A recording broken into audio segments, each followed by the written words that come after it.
79A7. Land use shall be considered changed, and the land use change tax shall become payable when actual construction begins on the site causing physical changes in the earth, such as building a road to serve existing or planned residents, or excavating or grading the site for present or future construction of buildings, or any other act consistent with the construction of buildings on the site, except for roads for agricultural, recreational, watershed, or forestry purposes. Sale of excavated material shall constitute a land use change for the property from which the material was excavated. The amount of land which is changed to a use which does not qualify for current use assessment shall be assessed in the circumstances delineated in 79A7(4). And this goes on and on. But basically it says you can do fractional portions of a lot. And that's what Gary Roberge is telling us to do, and that's what my intention is to discuss with the selectmen tonight. In talking with Mr. McWhirter, he was saying, well, we'll send you a letter asking to take all the lots out of current use, the home sites. And I said, great, send it. But we have received nothing so far. My understanding, there was a letter already sent a long time ago requesting to take the whole thing out at the beginning when they purchased the property. Okay, stop. Okay. Do we have any record of that? Have you seen it? The only reason I asked I haven't seen it in the files. Right. Okay. I'm still trying to research that and find it. That could go back 6, 7 years.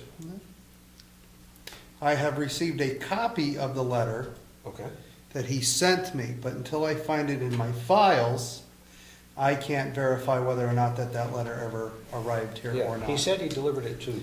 Yep, I have a copy of the letter, but until I find it here, I can't verify. I can type a letter and give it to you and say, well, I sent that in 6 years ago. Until I have a verified copy, it's, you know, it's up in the air. You taking for his word, or you know, that's the thing. Well, my problem with the current way it is, it's my understanding, if the RSAs read that when you start excavating, grading, putting in roads for house lots, they need to come out. That's correct. Okay. My problem with Avatar is, out of all the lots that he's already leveled and made into house lots, they only took 2 out. And that's a problem. He should have taken them all out. That would be correct. And I can only say that he, after we brought this issue up to him, when we talked to him, he said he would come back and revisit the site. And that was just like last week, because this report is from the 19th. So we are awaiting his report from that visit. I don't think you've seen it yet, have you? And I haven't seen it yet either. So I think we're doing all the right things. Could you tell us what the issue is? It's a subdivision, multiple lots. What we had been doing is, as they were sold, it came out of current use, he paid that tax. Or the moment he broke ground to put in a house, a cellar hole in. Right. It came out of current use. What the problem is he has cleared each of the lots for a house lot area. On 2 of the lots, on 1 of the lots, he has some stored equipment. The lot next to it is cleared. Those 2 lots were singled out and brought out of current use, but none of the other lots were. Well, according to the RSAs, the moment you sell loam off the property, or you clear the lot, grade it for a house lot, it's supposed to come out of current use. So they didn't do that. Avatar didn't pick that up. They only picked up 2 out of, I think there's 9 or 10 of them left. Half are in and some are out. Right. So it would be probably beneficial just to take the whole lot out. Take all the subdivision lots out of current use. What one of the solutions have been is what we'll do is we'll take a ½ acre out of each of the subdivisions out of current use and leave the rest of it in current use. So he's gonna have all these little half-acre lots all around this property that are out of current use, and the rest of it that's surrounding all these little half-acre lots are gonna be in current use. It's very confusing for our tax collector. But isn't it the selectmen's call as to which way to go with it? You're the assessors. What's the policy?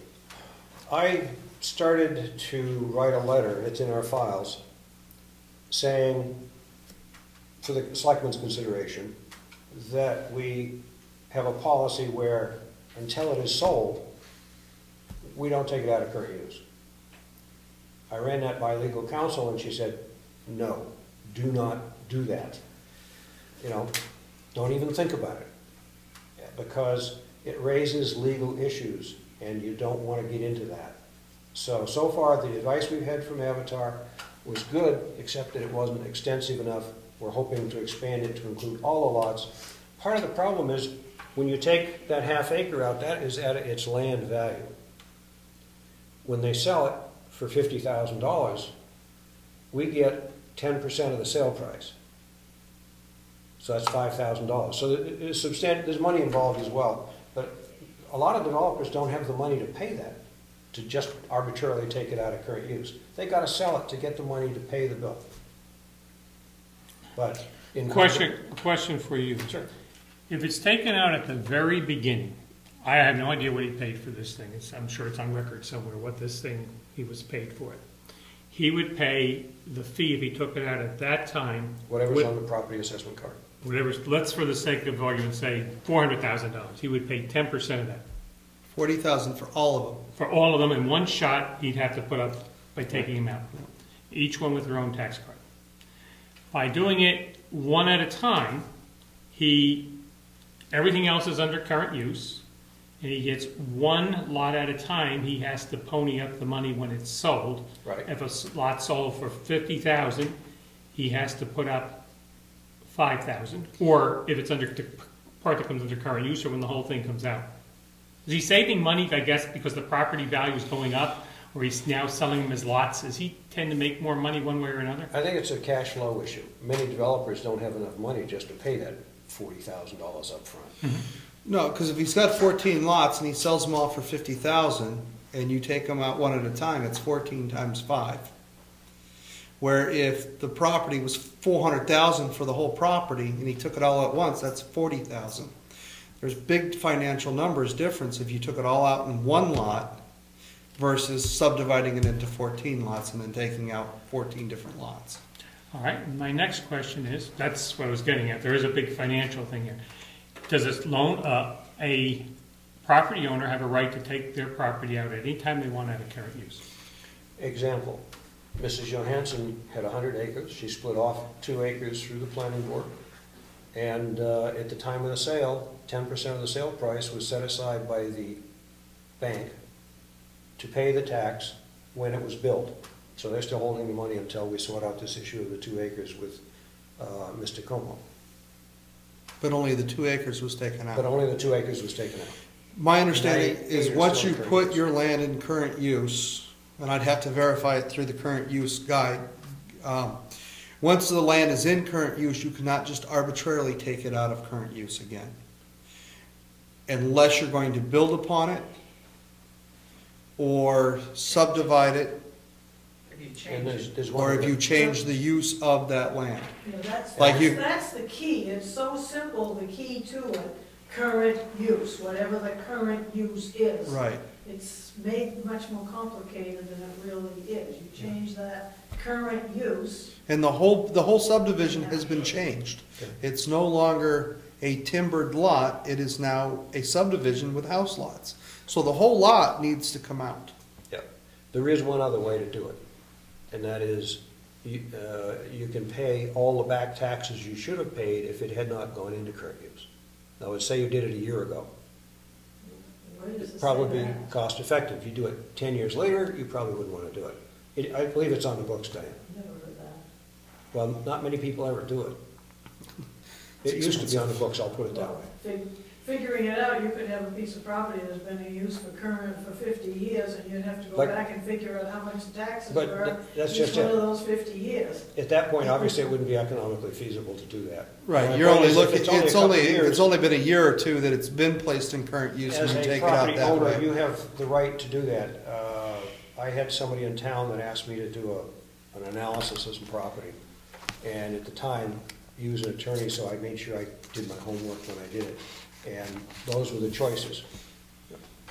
You got a huge tax break, but the rules were A or B. However this comes down and boils out, you can be rest assured that the town will cover its butt and make sure that we do it 100% within the RSAs and make sure that legal is behind us.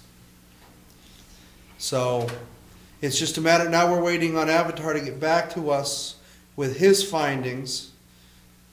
So as soon as that is done, then we can proceed to the next step and move forward. Yep.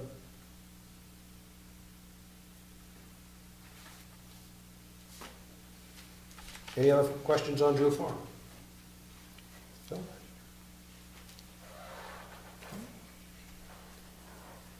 Ag Commission.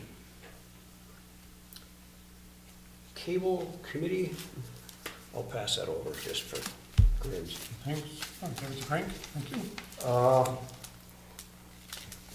Cemetery trustees, let's see if I can get down to the right place in this stack for.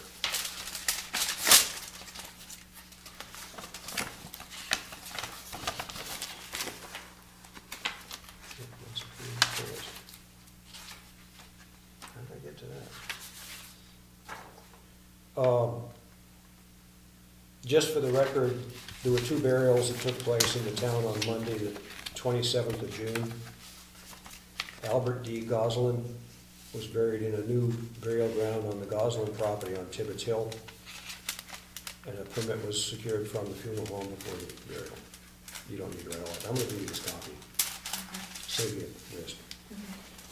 Helen M. Dixon's cremains, new word for me, were buried on the Hanson Trust burial ground on Wentworth Road, Route 109, and we received a burial permit, death certificate, and the obit. And Virginia sent this information. She's received it. She sent it to Craig Evans, and it also went to Marilyn Bushman for the cemetery trustees. And there you go.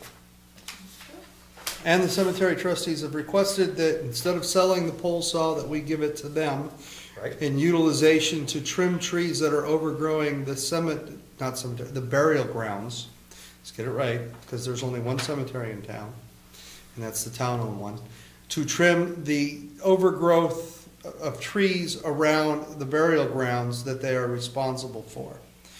To answer Bill's question from earlier, the cemetery trustees have the authority and the responsibility of keeping burial grounds that we are responsible for clear and free of brush and debris. So yes, they can remove brush and overhanging tree branch. They can't cut a whole tree down on somebody's property just because a couple of branches are overhanging. But if there are branches that are threatening to come off and hit the burial grounds and the headstones, they can trim those back to make them safe. And they can clean up the burial grounds, because there's money put away to do that, and the town are the trustees of those burial grounds. They have money for some of them. Yeah, they have the very little money to do this, and that's why we ask for volunteers. Right, okay. So I don't have a problem with it going to them. I don't mean that at all. Is there any liability issues if a volunteer uses, they buy it or they get it, it's given to them, and as a volunteer, somebody goes and just starts trimming trees and they get injured? Is there a liability on the town? Yes. Yes. And that's why we have a general liability policy. Cemetery trustees receive a stipend. Doesn't matter. If they hire somebody to do the work on a burial ground and that person gets hurt on the burial ground, the town can be held, or they could come after the town for liable. I guess I'd ask Mary Lou to review our insurance policy on that. We have it. We have it. Yeah, But I thought we had coverage for certain categories, such as a volunteer. we do. We do, yeah. So it would fall under, if someone is injured, it would fall under our general liability